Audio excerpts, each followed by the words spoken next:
Welcome to Rich Planets TV. I'm Richard D. Hall. It's the eve of the first UK Exopolitics Conference being held in Liverpool, and I've travelled here to speak to Dan Sherman. Now, Dan is a veteran of the US Air Force and served from 1982 to 1995. We're going to describe his experiences during those years, and for anyone not familiar with his story, stay tuned, because the possible implications of the information in this story are nothing short of earth-changing. Welcome, Dan. Thank you. Okay, now, I want to start, Dan, by asking you a little bit about your childhood, because I wouldn't normally on my show ask people about their childhood, but it could be relevant in your case. And viewers will become aware of why that is later in the interview. But just describe your childhood growing up. Did you have a normal childhood? It wasn't as normal as I would have liked, but much of the part that wasn't normal had a lot to do with just things that happened in my life, not having to do with the project or anything like that. Okay. But I did have a couple of incidences where it could have been related to that. I've fallen before off of a garage, and it was quite a bit of a drop. It was probably 25 feet, 30 feet onto cement, and I crashed onto the cement on my back, and as I look back on it, I felt like there was a little bit of a cushioning there because I just walked away from it, and right on my back hit my neck and my head, and I got up and walked away. So just things like that. They're maybe a little bit odd. Okay. Yeah. And what about grades? How were you academically? Middle of the road. Okay. I could have been better if I'd applied myself, but That's probably the story of many people. Right. Okay. And you didn't notice any abilities at this stage when you were young that you may have had? Not anything that could tangibly be assigned to what went on with my life, but with the what we're going to get into, Yes. The abductions and stuff. But I think that I've always been a little bit more intuitive than your average person. Right. I sense people's emotions a little bit easier, I think. But other than that, no. But you didn't think you were different in any way? Not really, no. Okay. And you signed up for the Air Force. Was that something that you had in your mind firmly from a young age, or were you pushed into it? Or yeah, actually, in fourth grade, I was befriended by a SR-71 pilot, and he was stationed at Beale Air Force Base in California. I lived near the base there, and he took a special interest in me. He would always talk to me about the Air Force, and he brought me to the Air Force Base, and he said, "You really should go into the Air Force. It's a great way of life. You'll have fun, and you'll learn a lot, and you'll travel." And this was in fourth grade, and I think ever since then I was enamored with the fact of going into the Air Force. So, do you think he was a plant? I believe that it's entirely possible. Yeah, okay. Pushing me in that direction. Sure. All right. So you entered the Air Force, and how long was it before? Was it just a standard job in the Air Force then? Or? Yeah. When I joined, I joined as a security policeman, and I spent a majority of my time as a security policeman, and then I transferred or cross-trained into the electronic intelligence field, and there was a lot of things behind that pushed me in that direction too, and it was very hard to get a cross-train, although I got a cross-train fairly easily. So again, you look back on it and you put two and two together, and you think, okay, somebody's pushing me in that direction, because in order to be associated with the things that I need to be associated with in the Gray project that I worked on, you would have had to have had really top-level security clearances and a reason to be at those bases. And being in this new career field would have allowed that. So, right. And are you able to name any bases? Not that I was assigned. Well, I take that back. I was at two bases that I conducted this job at. And in the book, I refer to them as PPD base number 1 and 2, and PPD it corresponds to the name of the project, Project Preserve Destiny. So two bases I was assigned to for that, and one of them has been decommissioned since I was in the Air Force. So I can say that. But the reason why I don't, or I hadn't in the past, named any of the bases, because I was assigned to black projects in conjunction with the gray project, so I can't really reveal timelines and associating a base with the fact that I said that I was in a black project. So it's kind of a touchy situation, and one of the reasons why a lot of people don't come forward, because they can reveal information they don't need to. Right. So can you name that decommissioned base? Yeah, the decommissioned base that I was at San Vito de Norman. Okay. Well, it's actually San Vito, but then there's a long Italian name after it, de Normandie or something like that. What state is that? It was in the southern part of Italy, near Brindisi. Okay, in Italy, right. Yeah. Okay. Yeah. And can you say that the other base was in Europe as well, or not? No, it was in the States, yeah. Right, okay. Now then, you mentioned Black Project and Grey Project. Just my understanding of Black Project is when they want to do a secret project, they want to put money into it, it will be known publicly, the general area of research, but not a great deal more. So what I've heard you say is that within that, they then have a great project where it's completely different to what they've told the outside world. So they've got this piece of money which is ring-fenced, and they're doing all kinds of completely unknown stuff in there. Is that basically the... Yeah. To kind of elaborate more on the Black Project, you may think that they've given you a nugget of information to go off of for the Black Project, but that nugget of information is probably not even true. Right. So the Black Project is extremely classified, and its function really has a lot to do with national security and security of the Western world in a lot of cases. So there is justification there, and the only people that have access to that information are very, very high-level government civilian, perhaps maybe the chairman of the budget committee in Congress, and so even he's been duped. Is what you're saying. Well, no, he probably is aware of some of it, but other than that, or he or she, whatever, they're probably aware of it, but hardly anybody other than that, other than in the military, and probably the president. But I would assume, I would even think that some presidents don't have access to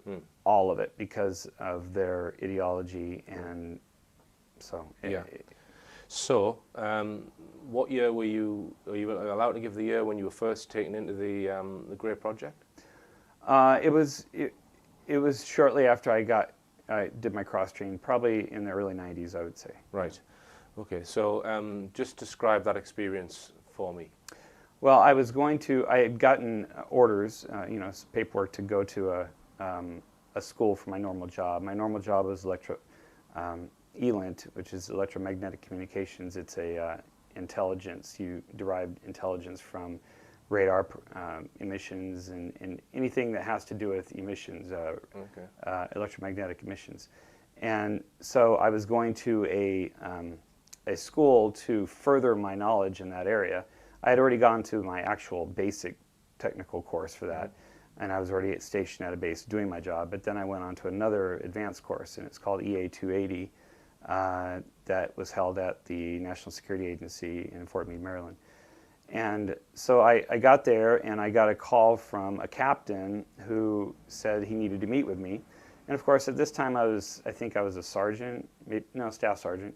And so you don't normally get a call on your TDY base, temporary duty base, from a captain directly saying, I need to meet with you. It's typically through the chain of command that you would be told anything. So right then I thought, okay, something is going on.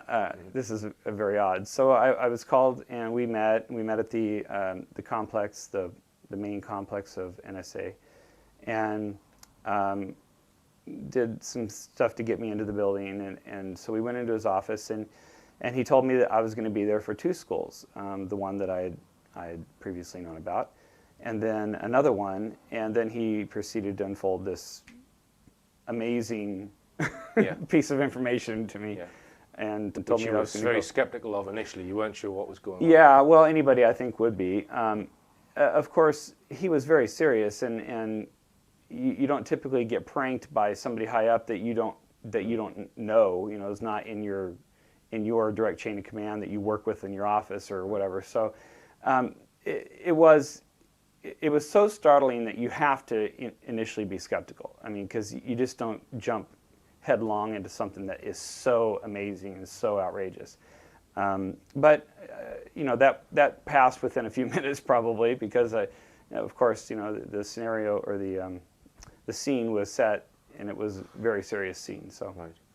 So he told you that something had happened to your mother when she was pregnant with you, and that there'd been an adjustment made to you when you were in the womb. Yeah, he said he mentioned that this was a project called Project Preserve Destiny, and it started in the early '60s as a result of communication that the American government had with an alien race in 1947. Right. So he actually told you that, then, yeah, the sergeant, right?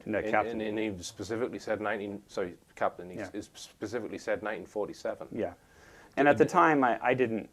You know, I didn't know what 1947 meant. You know, it was just another year to me. So, but he didn't mention Roswell. He just said 1947. No. Did you think he was referring to Roswell or not? Well, that's the only thing I can assume now, right. Obviously, right. Knowing what I know now. But right. At the time, that was just a year for me. And did he mention any other years, any other dates other than 47? He mentioned that the project itself had kicked off in, I believe he said 1961. All right. And they started to abduct human females for testing for this genetic procedure that they were going to conduct. And when I say they, it was a joint project with the alien race, whatever you want to call it, and the American government. And so let me just interrupt you there, Dan. So they were abducting human women to see if they had certain genetic characteristics to be chosen to then give birth to you. Yes. And you said it was joint. So you think that, because you describe it as a military abduction, so it's not necessarily military, it's a joint thing. So do you think it's the alien technology that was being used for the abduction rather than the military technology? Oh yeah, I think, let me back up here. The actual abductions themselves were conducted by the aliens. Right. And the procedures were done by the aliens. I say it was in conjunction with the military because the military knew about it, and they were, right. You know, they were... Right, and this captain, he told you all this in this first meeting? Yes, yeah? yes. Okay. And so my mother was one of the chosen targets, or whatever you want to call it. To interrupt you again, and did he say what this specific genetic thing was that they were looking for? No. Right, okay. No. Just that I think, I just surmise now that certain people have a predisposition for this particular thing that they needed to heighten. Right. So they needed to choose certain people that had that predisposition. Right. So that was what I assumed. He did not tell me that, but that's what I assumed afterwards. So my mother was chosen, and in 1963 she was abducted for this purpose, and I was conceived probably October, I believe, because I was born in April '64, or September, whatever that was, and then I came to be in April of 1964, and then the project itself closed down. The genetic management portion of it closed down in 1968. He told me. Right. So they stopped abducting people in 1968. Yeah. Okay, let's write that down, because so 68. So you can get the age range of people who've had this change then. Yeah. And did he say how many other people? No, he never gave me any numbers, and I do assume that it was not just American people either. I think it was probably the project itself was probably joint with other Western allies, I would imagine. Okay. So Okay, so you're now drafted into this secret project, and you're doing two jobs at the same time, basically. You're doing 8 hours in electronic intelligence, and then for another 8 hours you're taken somewhere. Just explain. It was about 4 hours. 4 hours a day.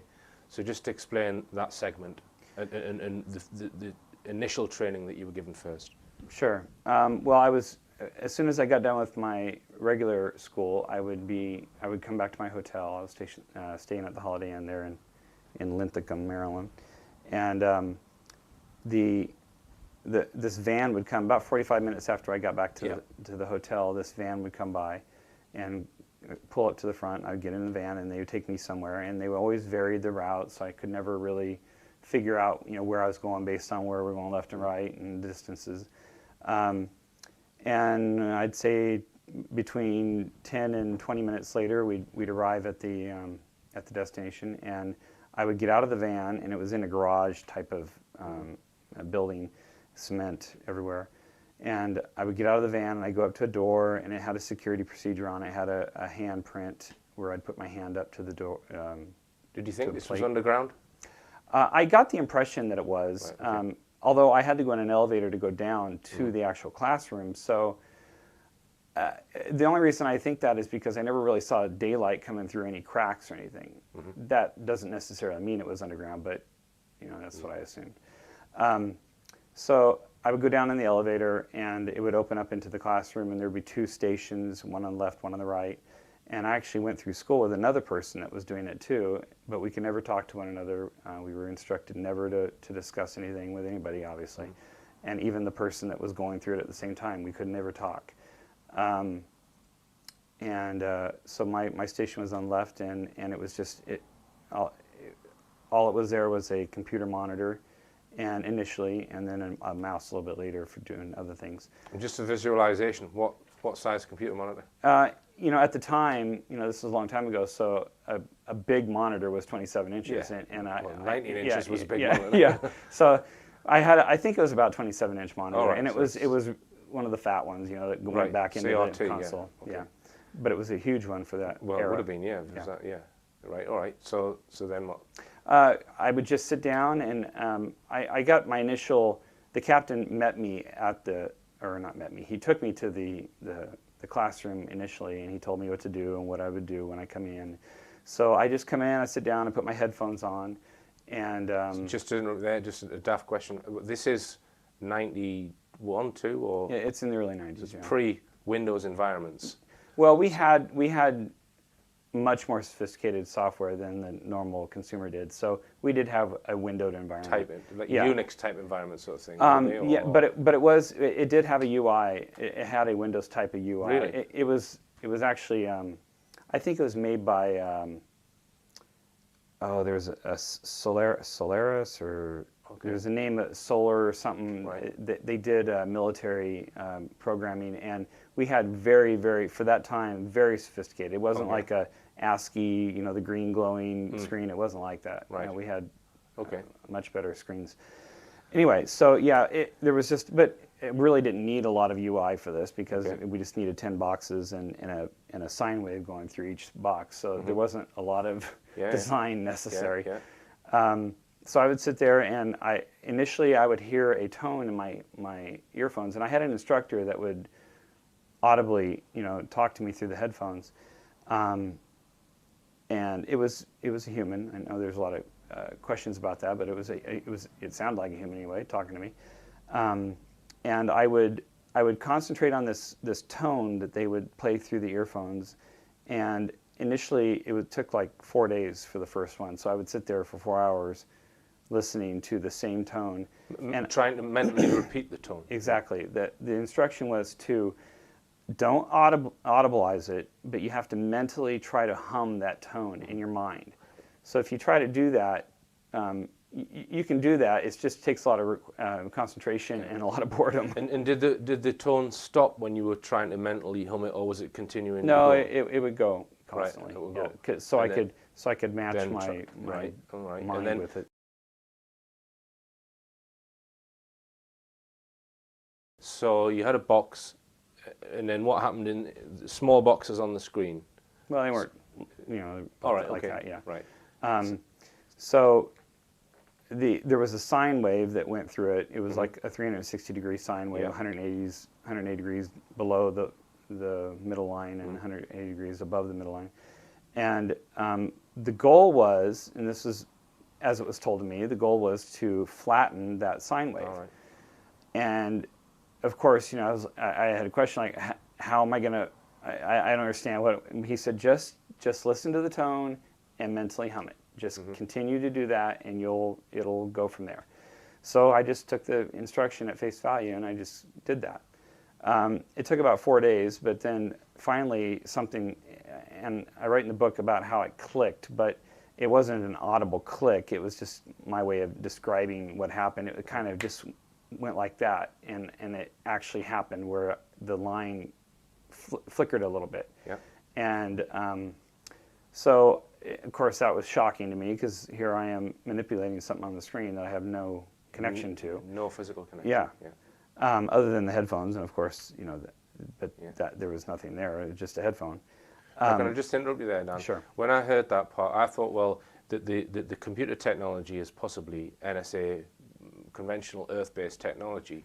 So I thought there's maybe the device that's actually sensing your mind is then interfaced somehow to the computer. Yeah. So it's some interfacing I assume device. that too. I assume that too. But you were never shown that. It wasn't a No, box no. or a. For all I know, it could have been an alien that was somehow interfaced with the computer to do that. Right. I don't know. But you weren't shown any of that. So could you actually see the tower, or was it a No, tower? no. I just saw the monitor. Just the monitor. So you couldn't see any of the other technology. None of that's on display. No. Okay. All right. Which of course is frustrating if you're a curious person. Yeah.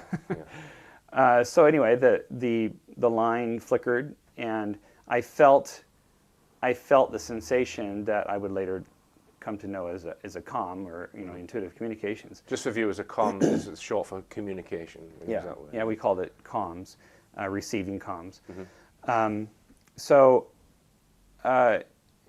it happened, and then I just continued to practice that and continued to mentally hum that tone to the point where I think what it was is it was strengthening this muscle in my mind that didn't, it was not there or barely there, and it was starting to strengthen it, and then it started to take over and knew what to do.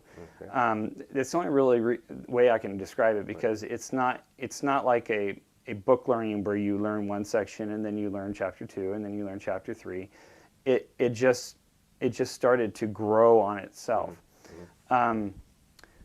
So eventually I was able to flatten the entire line of the first box, and then I went on to the second box, and it was a different tone for that one, and then it just replicated itself. The first box, second box, third box, and were these just kind of standard musical type tones, like middle C or bottom F kind of thing, and they were slightly different in pitch? Yes. Right. Yes.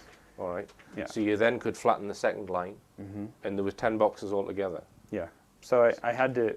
My initial lessons were to flatten each line separately, and then it went from there to flattening two lines in two boxes at the same time. Simultaneously. Yeah, and then 3. Like playing a chord almost. Exactly. Right. Although, and I use, I described the tone. There's a tone being played, but that was only to unlock what was going on. It had nothing to do with audible types of things. It had nothing to do with that. Yeah. In the final form, it didn't have anything to do with that. So then you had control over 10 lines then, and then what happened? Well, they started to feed me images, like videos and still images of just various things. On the terminal? Yeah, on the terminal. And then I would... was this a window on the terminal and the other 10 boxes were still there? Yeah. Right. Okay. But what would happen is I would receive the communication about that particular image or video, and I could see... So hang on, you said receive. Prior to this, you are outputting information, and that's having an effect. So you're saying that information was now starting to come back. Exactly. But it was... It's the same. Right. It's the same thing, really, right. Because the sensation is there in your mind to generate it, and it's there in your mind to receive it. So it's the same. Okay. Same medium, I guess you could say. Right. Right. But a bit like plucking a guitar string. You can either, I guess, it's sort of externally being plucked, I suppose. Yeah. Yeah. Right. You can do either one. You can listen to it or you can play it, but you know what it is. Yeah. But again, we can't get into the sound analogies because there was no sound involved. But although when I say there's no sound involved, I could receive the data of a sound and understand what it translated into in my human senses. Yeah. But there was no physical sensation in the ear, I guess you can say. Right. So they're feeding you various pictures, and what are they saying that the combination of box 1, 3, and 5 makes a tank? Well, you know, at this point, it wasn't a one-to-one correlation that I was applying to the lesson.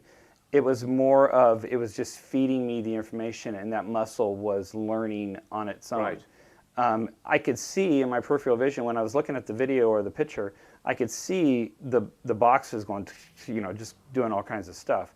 But I wasn't looking at the boxes and going, Right. okay, that assigns that, and that. No, I wasn't doing that. It's just the mind was learning Right. on its own. But like when you hear a word, you don't think of all the letters in it. You just know the word. Yeah, exactly. But in that analogy, you had to actually learn the letters first. Yeah. Which is the boxes that I was going through. Right. Actually, it would be more of not letters, but concepts and ideas. Actually. So, okay, I can kinda hard to understand explain. how it could show you different pictures of images and say that picture represents this combination or this perhaps pattern of or combination of tone. Which is a word I'm actually looking for. I'm trying to. Yeah, I know. It's hard to put. Profile, shall we say, Yeah. of combinations. But you know, even within that analogy, you have to look at. It wasn't the rest period or the resting of where that tone was or that line. Later on, we get away from tones, but the line, it actually corresponded also to the rate of change of that line, of that sine wave. Right. So it didn't necessarily mean this means this means that, but it means this means that, and this means that. Right. The motion, the actual rate of change. Right. So it was an infinite amount of information. Right. that could be conveyed. Yeah. Right. So how did it teach you more subtle concepts which can't be represented in a picture?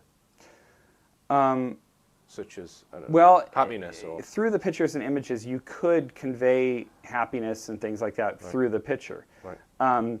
So I don't think there was anything that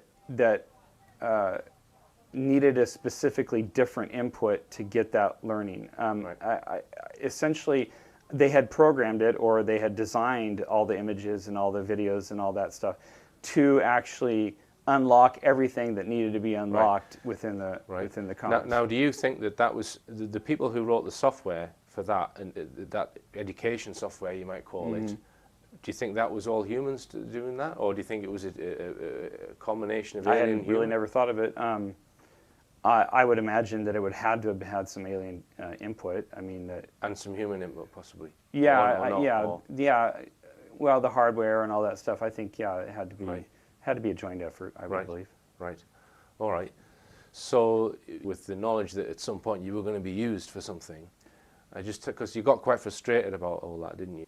Yeah, it was very frustrating later on when I became operational and things started to happen. But you were on hold, kind of thing. Yeah, I was on hold. Once I graduated from the school, I went back to my regular base. And I was just told when I left by my control person for that project. He said, at some point in the future, I will be introducing you to your next control officer, and then you will do your job as the intuitive communicator as well. So I just had to sit and wait. I went back to my base. I got orders to go to another base, which turned out to be the first base that I would be operational as a IC. But that was several months in the waiting. So I was just kind of, I never knew from one moment to the next when I would actually start doing this.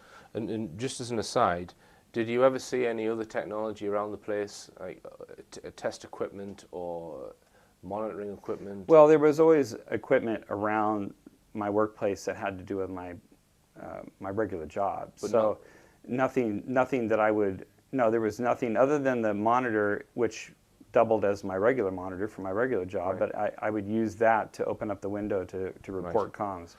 Now, some people might describe what you've been given as training in telepathy. Would you describe it as that? Well, from what I've read about telepathy, it has some similarities. I think it's much more complex. Telepathy is, or this is? The intuitive communication. Right.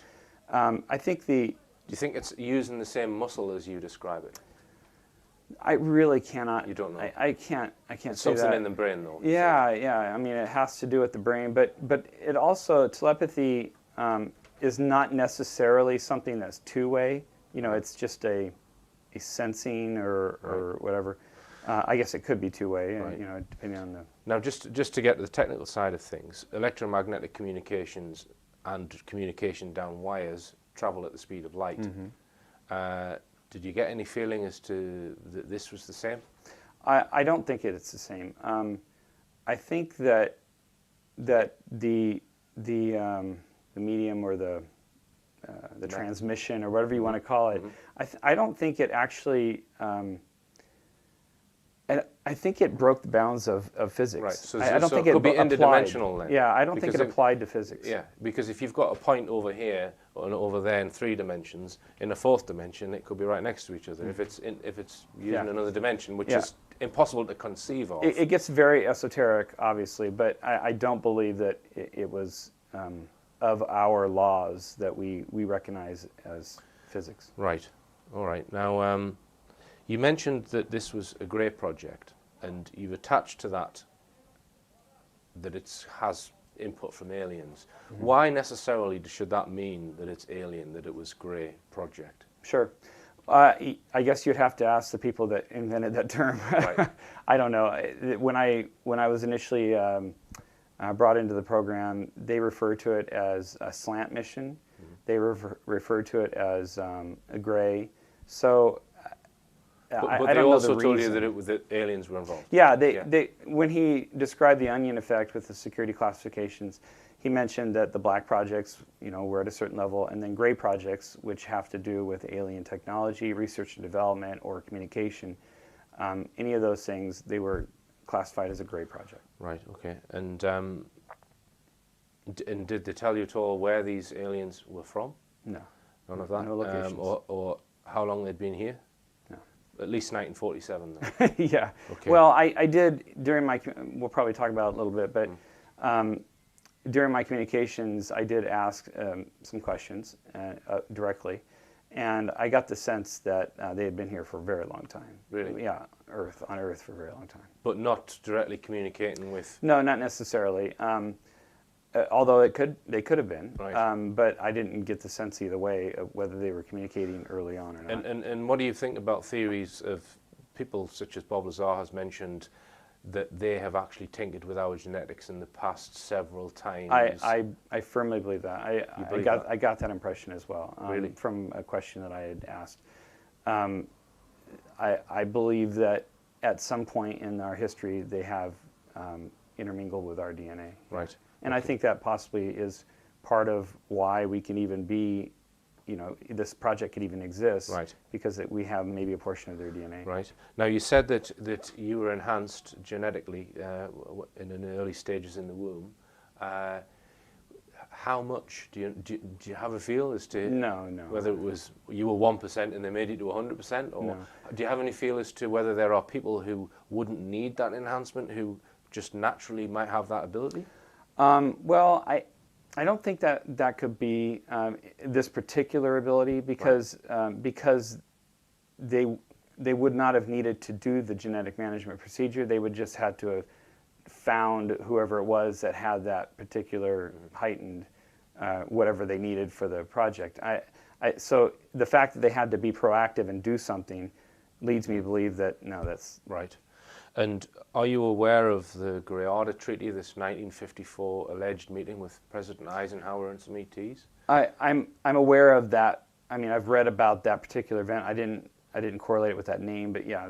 I'll just touch on something that this is alleged to have been agreed, Sure. and that is that the allegedly what happened was that concern was expressed that the aliens had been carrying out abductions, and that the US military said to them, look, we want to know who you're abducting, where they're being taken from, we want lists, etc. So I've actually just made the assumption that you receiving the abduction reports is possibly them agreeing that they're part of that agreement. That's an interesting correlation. I had never really thought of that, but that's entirely possible, yeah. Right. Yeah. Because if they had agreed to provide information, Yeah. then perhaps the aliens thought, well, we're not going to pass it to you via ancient EM comms. We're going to do it with our method. Yeah, well, before Project Preserve Destiny, if they were doing it before then, they had to find a different messenger, I guess. But Right. yeah, So I think that's entirely possible. Yeah. Now, from people who I've interviewed who have bumped into people working in one particular secret group in the UK, they allege that it's the NSA who controls some of our GCHQ listening bases of UFOs. And I've heard from one guy who's supposed to be in some special forces team that the people who are monitoring UFO activity actually get heads-up information from somewhere. They know what nights they're going to be here on, in other words, and they know where they're going to be. Do you think that kind of information could be being passed through through similar methods?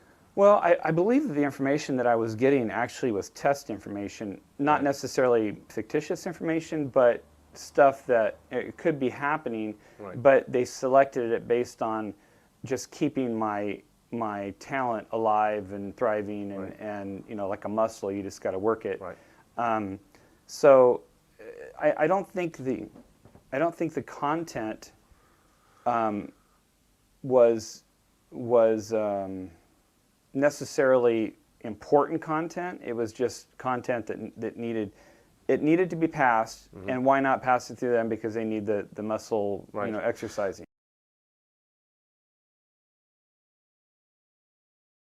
Okay, now let's just come on to that, because you believe that once you've got put on this live project, you would be passed information and you had to type that into a terminal, and it was a string of digits, basically. Just describe what happened on that project and what the information you were being passed. Well, when we had the string of digits, it just came through as numbers. That's why it was a string of digits. So you can pass numbers using this method as well, just numbers. Yeah. But also I described events and you know, conveyed imagery through text, you know, by describing it. Okay. But one of the examples I give in the book is the string of text, and that was just one of the strings. The reason why I put the string of text in there is because I was trying to convey the reason why I was getting upset, because I started to what I thought was I started to receive what I thought was abduction data, and it had, you know, things like potentiality for recall and residual pain levels and things like that, and it tended to be all numbers and longitude and latitude. So yeah. Could you actually recall in date and time as well? Could you, when you, let's say you've received one of these strings, because I know you probably didn't have anything that you could write anything down or take anything out, but were you able to recall it and write it down in your hotel room? No, I seem to remember several times trying to remember the numbers for later looking up on a map, and I can't know that or tell you this for sure, but I think I correlated some locations, like to Florida one time, but I have a very fuzzy memory about it, so I don't want to, you know. So they were so you think they were using standard human latitudes and longitudes. Yeah, and time and date. That's what it looked like. Now it could have been just a complete coincidence that those numbers look like latitudes and longitudes, and I looked up and Florida was just, you know, it happened to be one of those numbers. Now, when you were put on this live project, you thought you were communicating with one particular ET, and then at some later time there was a different one. Was there any difference in like the feeling towards the different aliens? How could you tell it was a different alien? You could definitely tell. It was even more distinct than, I think, talking to two human beings over the phone. Right. Because when you talk to somebody over the phone, you don't get near the level of information that you get when you do intuitive communication. So more information than actually visually communicating, or it actually is visual, right? Because when you're getting the communication, our human body or our human mind functions in a way that we translate whatever we get. We translate that into imagery, just automatically. You know, when I say the word orange to you, in your mind, you just automatically think of an orange color. Yeah. So when I get the intuitive communications, I get a picture, although it's not somebody sending me a picture. It's an intuitive communications, but I translate it as a human into whatever it needs to be translated into. I could get a smell through intuitive communications, and my senses will translate that into a smell. So anything could be sent through this. But it has a particular signature of the person who's sending it. Oh it has yeah. its own So getting flavor. back to that, yeah. Whenever I got a communications, there would always be this peripheral information. It would be surrounded by all this texture, I guess you can say, of a communication.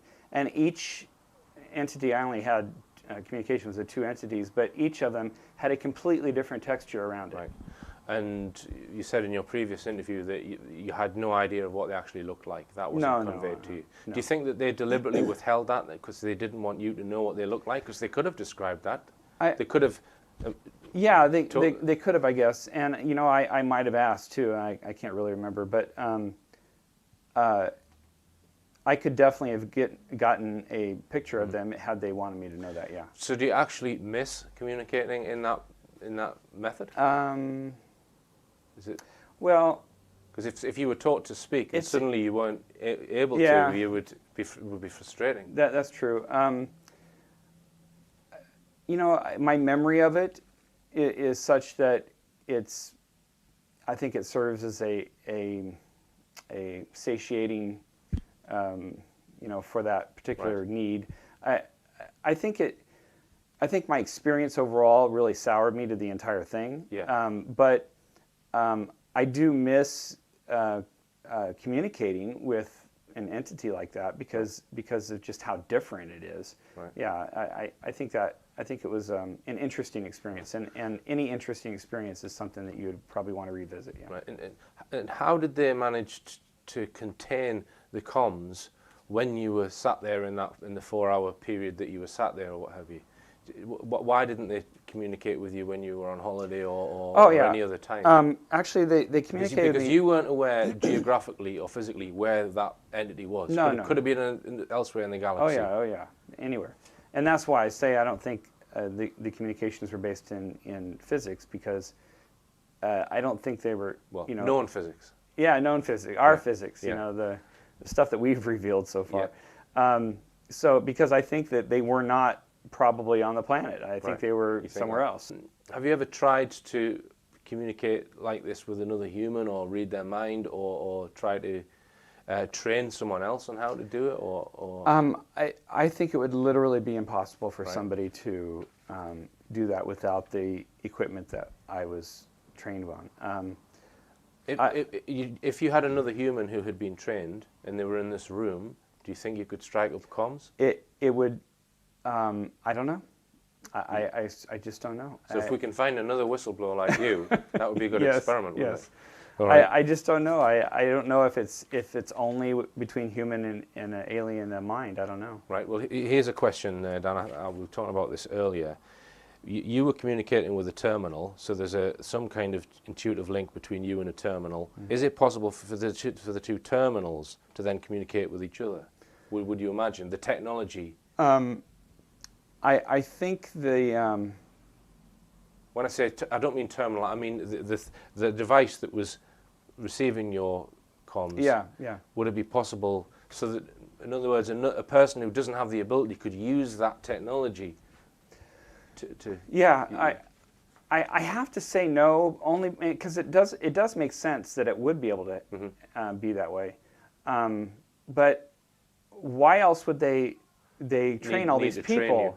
if they had the technology to do it between some sort of, and that's why it leads me to believe that perhaps there was an alien that was facilitating that comms with me in training, and it wasn't just a machine, although he was interfacing with the machine itself to you know, so I can see what's going on, but or it could have been another intuitive communicator who was like advanced trained or something. It could have been. You're right. But I don't know why. I can't give you the reason why, but I tend to think that it's only between human and alien. But I could be wrong because they did tell me, and we haven't gotten into that, but they did tell me that the entire reason for the PPD project was to create this network of communicators throughout the world so that in the event of an electromagnetic communication outage in the future, which they say is going to happen, the world's leaders and you know, the movers and shakers, they'd still be able to communicate even though all communications have ceased. So that leads me to believe that unless it's highly inefficient, that we could do it between intuitive communicators, but I don't know that. Maybe at a later point, if I hadn't gotten out of the military, maybe I would have graduated to that type of scenario, but I never did. So did they elaborate on this loss of comms? Did they say whether it would be natural or through a weapon or? No. They didn't. Did they seem adamant on that, or do you think that could have been a cover story? They could very well have been a cover story, yes. But you say what I was saying makes sense, it could have been a cover story so that you're not asking about abduction reports. Maybe it was just you were just monitoring abduction data, perhaps. And they were giving you a reason for why you were taught in this. Yes, no? I've come to understand that you never take anything at face value with the military. Never. Okay. Yeah, and I just want to talk about you've said that your mother was, you think, abducted. You've partly answered that because you said you think it was an alien abduction. So it wasn't a MILAB, what they call a MILAB, military abduction. No. You don't think so? No. Okay. All right. And does your mother have any knowledge of any of this? She has told me in the past that she doesn't remember anything like that. But if you follow the UFO phenomenon, people who allege abduction often don't have conscious memory. She has seen UFOs before. She says she remembers when she was young, and it would have been around the time that because she had me when she was 17. So she has early memories of seeing a UFO. She doesn't. It's very murky though in her memory. She says it's very, very ethereal. It wasn't a lot of concrete information. Which is often the case with abductees. Now you mentioned that you thought that possibly genetics had been tinkered with in the past, and that you said that your genetics possibly in the womb when you were enhanced. Now this is allegedly what the current abduction program, if there is one, is about. It's about they're changing human genetics. If you listen to certain people who research this, what's your view on that? I haven't really been following it, but based on my experience, I think it's entirely possible. There could be, I mean, you know, I was involved with one alien project, but there could be, you know, dozens of them. I know that there's probably research and development projects having to do with alien technology and alien existence. So it's quite possible that they have another reason to be abducting people. Right. And we can take from this that the military, specifically the NSA, have been collaborating with ETs for decades.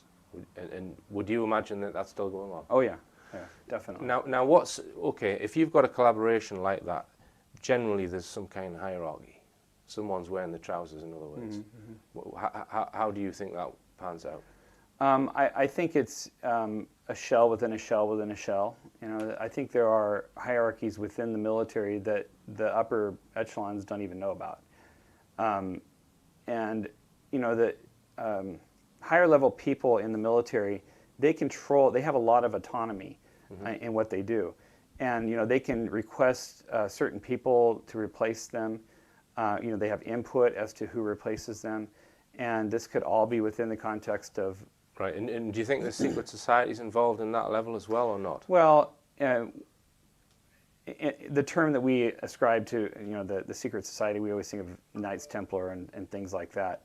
But I think there could be I don't like to say secret society, but I think that there could be a sequestered group of people that coordinate, and I think that it could very well be at the presidential level with certain presidents. Right. I believe that President Reagan knew about this. Mm-hmm.